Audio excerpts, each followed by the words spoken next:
Parshat Tissa has so much going on that it was hard to pick just one thing to talk about. The obvious go-to is the Egel Masecha, the golden calf, right? But this week I found myself more interested in what happens immediately following.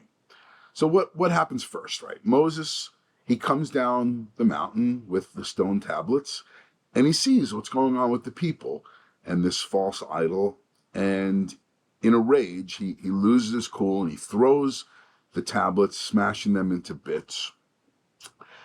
But then he goes back up the mountain and he prays for another chance. Could God ever forgive the people? Or could God forgive him for breaking such a precious gift? Well, we're still here, so we know what happens.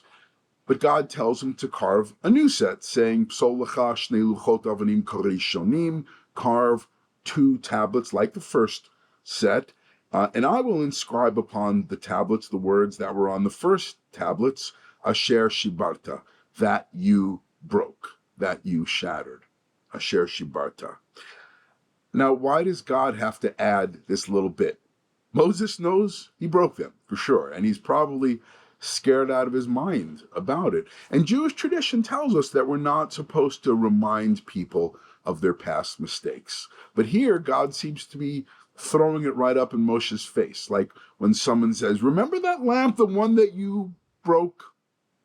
But the Talmud wants to read this verse very differently. And so in a midrash, the rabbis add a couple of letters to what God says. And they play on the word asher, meaning that or which, and they add a yud, making it yasher. And essentially the Talmud wants to read it as yasher koach sheshibarta.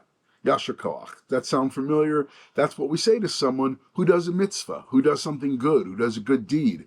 And in the Talmud's understanding, God says, those tablets, yasher koach, that you broke them. Well done, Moshe.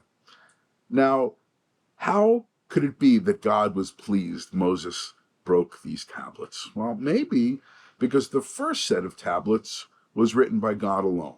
It was a one-party imposition of law and justice. And as we saw, it turned out to be a complete disaster. The people just couldn't get it, couldn't receive it.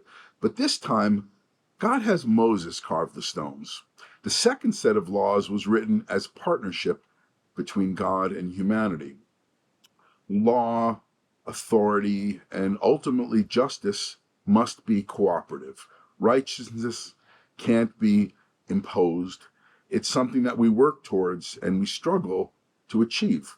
It requires divine inspiration, but it also requires human agency. The awe of holy perfection and the acceptance of human frailty and the understanding of both God's and our desire to become more. Yasher koach.